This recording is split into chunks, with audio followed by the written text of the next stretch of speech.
ამბავი სამმართველოს შენობაში მე გავატარე დაახლოებით 2 საათი, 2 საათნახევარი, სანამ ოქმები შედგა. შეადგინეს ეს fake ოქმები, შემდეგ ამ ადამიანებმა ვინც შეადგინეს თქვეს რომ ჩვენი დამკავებლები იყვნენ. ეს ოქმების შედგენის პროცედურა იყო ძალიან სასაცილო, იმიტომ რომ ფურცლების დეფიციტი არსებობდა, ტექნიკურად არაფერი არ იყო გამართული. ამ დროს, როცა შემოიყვანეს უკვე ადამიანები,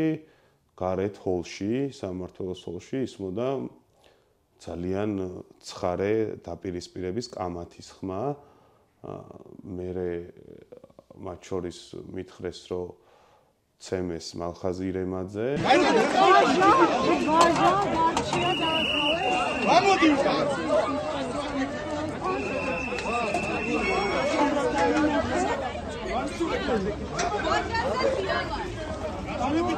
ვაჟა დარჩია და ციალა ქათამიძე დააყავეს. ახლა რომ იცოდეთ ლაკატის გატრის გამო. ეს არის დამაკავეს 11 იანვარს პოლიციის სამმართველოსთან მიმდინარე აქციაზე, სრულიად უკანონოდ, არ ვიცი რატო დამაკავეს, როცა დამაკავეს უკვე და შემიყვანეს შენობაში. მითხრეს რომ დამაკავეს სტიკერის დაკვრის გამო, რაზეც ჩემს წინ დააკავეს ციალა ქათამიძე, თუმცა მე არანაირი სტიკერი ხელში ცხადია, იქ არ მეჭირა და გავაპროტესტე, იმიტომ რომ მე ვიკითხე რომ არ მქონია სტიკერი და რანაირად დამაკავეთ სტიკერზე. ამის შემდეგ მითხრეს რომ გაარკვევდნენ, მე უკვე ვიყავი პოლიციის სამმართველოს პირველ სართულზე, თორსე მე-11 ოთახში, სადაც მიდიოდა გარკვევა იმისა თუ რატომ მოხდა ჩემი დაკავება. ამ დროს შემოიყვანეს რამდენიმე ადამიანი, მათ შორის მათე ცენტერაძე, შემდეგ თვალი მოუკარი ოთახიდან რომ შემოვიდა მალხაზ ირემაძე, გოდერძი ფრანგიშვილი და ამის შემდეგ ჩემი ოთახის კარი გამოხურეს, შიგნით შემოვიდნენ პოლიციელები, რომლებიც შემდეგ აღმოჩნდა რომ თურმე ჩემი დამკავებლები იყვნენ, თუმცა ამ ადამიანებს მე უთხარი იქ რა ხდებოდა და მე მოუყევი ამბავი და ვიკითხე რომ ამ დრომდე აგვზივარ და რატო დამაკავეს არ ვიცი და იქნებ თქვენ დამეხმაროთ ამის გარკვევაში თქო. შემდეგ ამ ადამიანებმა მომიყვნენ რომ ისინი ხელვაჩაურიდან ჩამოვიდნენ, იმიტომ რომ ესეთი ამბავი მოხდა და უთხრეს რომ უნდა შედგინათ ოქმი, თუმცა ამ ოქმის შედგენის დროსაც ტექნიკური საკითხებიც კი ძალიან არეული იყო. კომპიუტერზე ჩემივე ოთახში იყო რიგი, იმიტომ რომ სხვა კომპიუტერთან როგორც ჩანს ვერ ახერხებდნენ ოქმის წერას და სხვა დაკავებულების ოქმებსაც ჩემს ოთახში ადგენდნენ. ამის შემდეგ როცა ჩემი ოქმის შედგენის დრო მოვიდა, ამავე პოლიციელებმა იკითხეს რომ დამკავებლად ვინ ჩავწეროთო და იმ ოთახში პოლიციელი დამხვდა სახელი და გვარი სამწუხაროდ არ ვიცი, იმან უთხრა რომ თქვენ ხართ დამკავებლებიო, მიუხედავად იმისა რომ მიყვებოდნენ ეს ადამიანები რომ გამოძახების შემდეგ მოვიდნენ, ანუ იმის შემდეგ რაც ადამიანები უკვე დაკავებულები იყვნენ, მათ შორის მეც, მე რამდენიმე პოლიციელი ერთად მაკავებდა და ისე შევედი სამმართველოს ოთახში, ფაქტობრივად მიწაზე ფეხიც კი არ დამიდგამს, ჰაერში შემიყვანეს,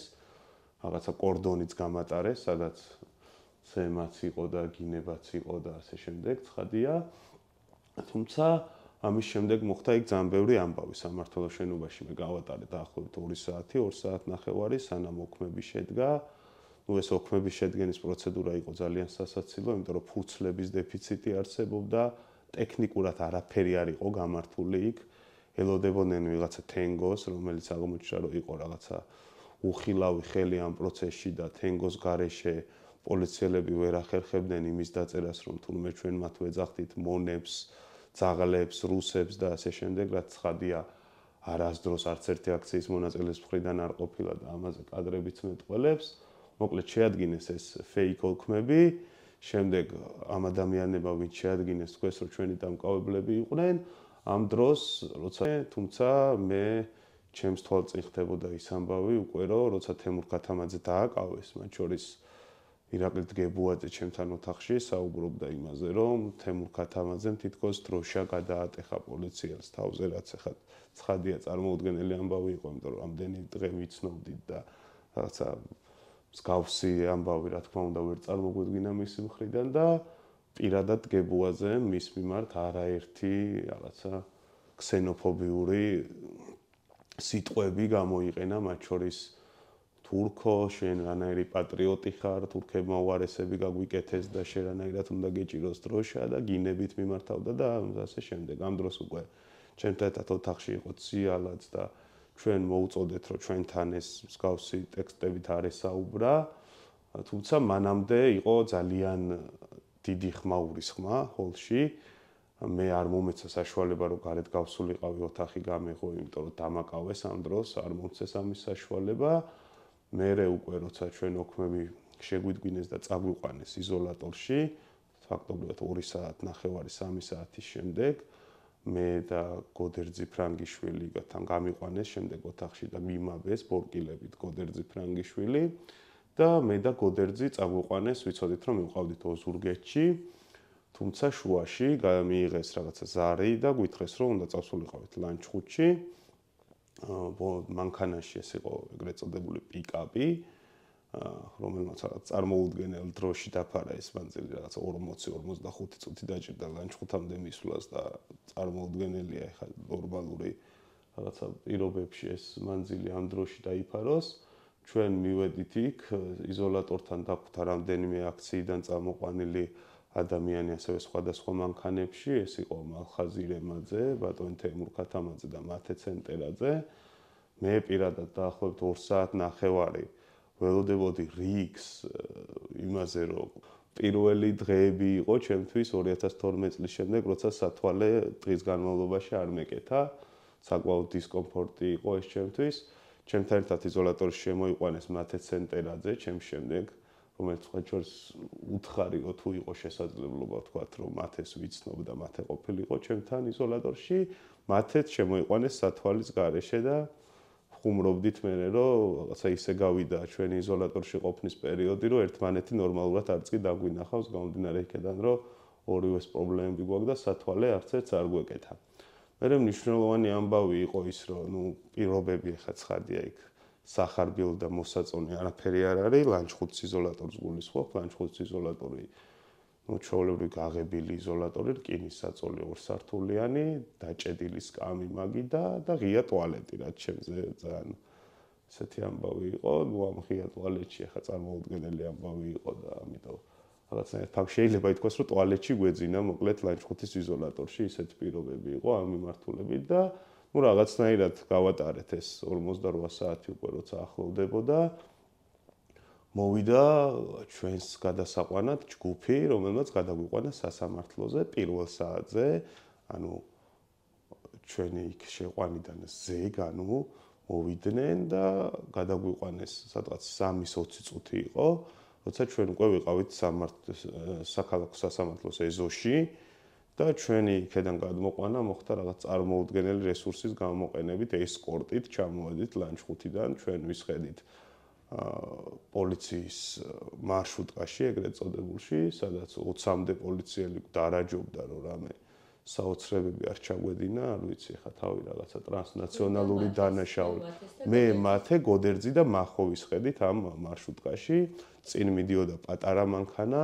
და გაუთავებელი ინფორმაციების გაცვლა იყო რაციით, რომ ესე შედით, იქ ხალხი დგას, ესე გამოდით. მოკლედ თავი მეგონა რაღაცა ტრანსნაციონალური დანაშაულის ერთ-ერთი მნიშვნელოვანი აქტორი, რაღაცა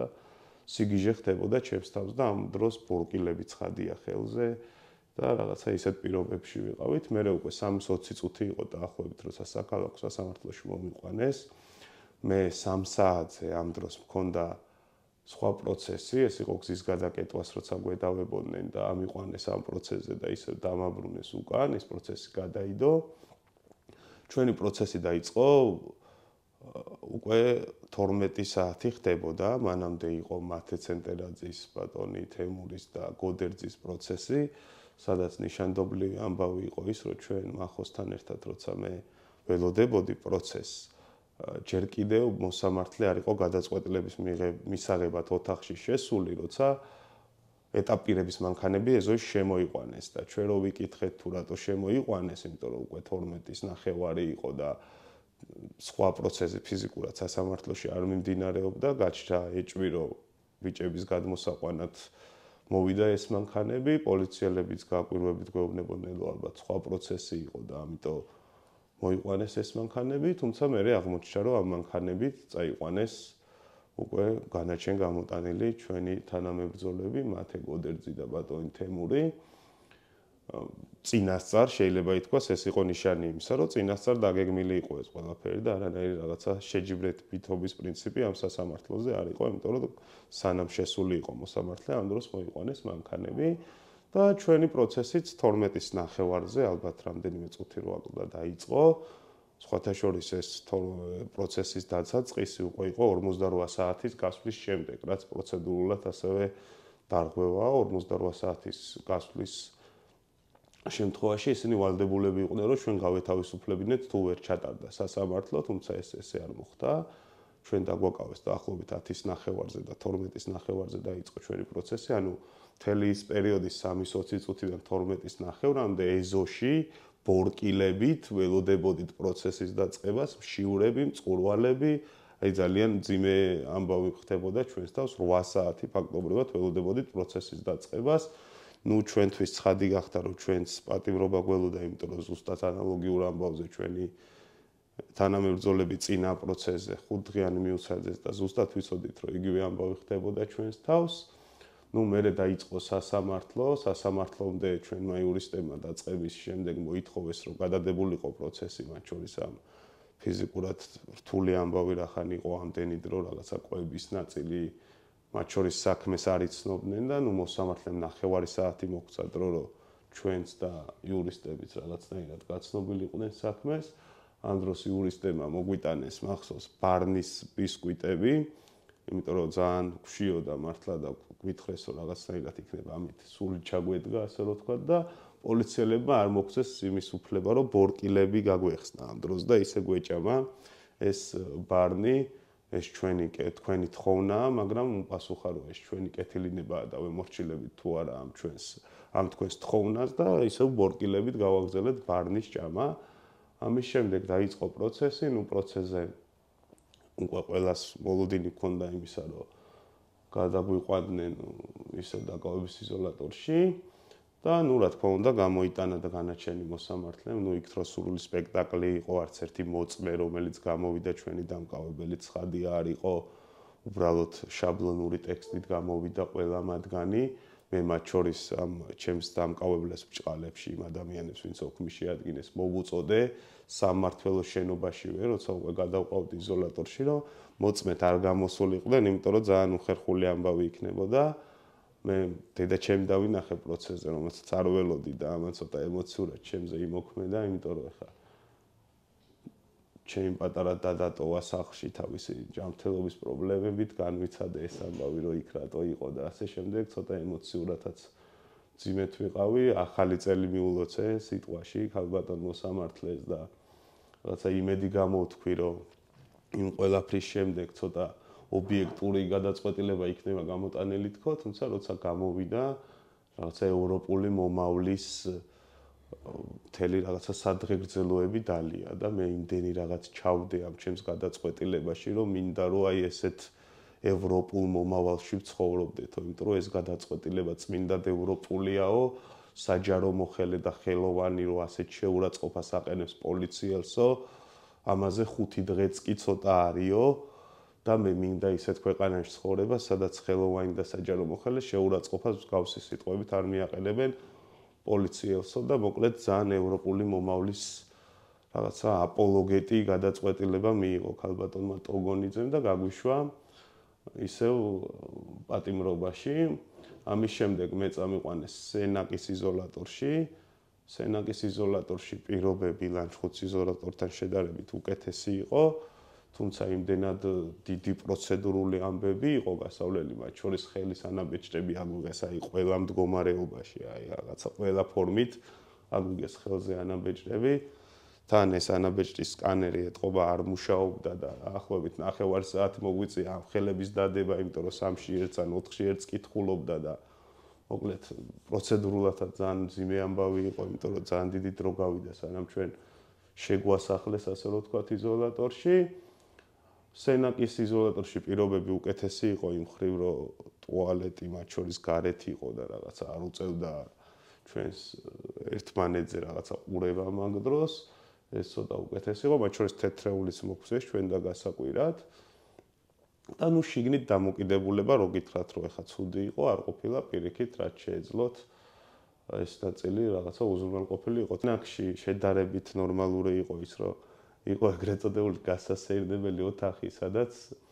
რო გაგვიყვანეს 1 საათი იყო გასეირნების დრო მათ შორის დაბანის საშუალებაც იყო რაც არ იყო ლანჩხუთში რო გაგვიყვანეს ამ სასეირნო ჭალებში იყო ისეთივე ოთახი როგორიც საკადი იყო უბრალოდ არ ქონდა სახურავი და მზის სხივებს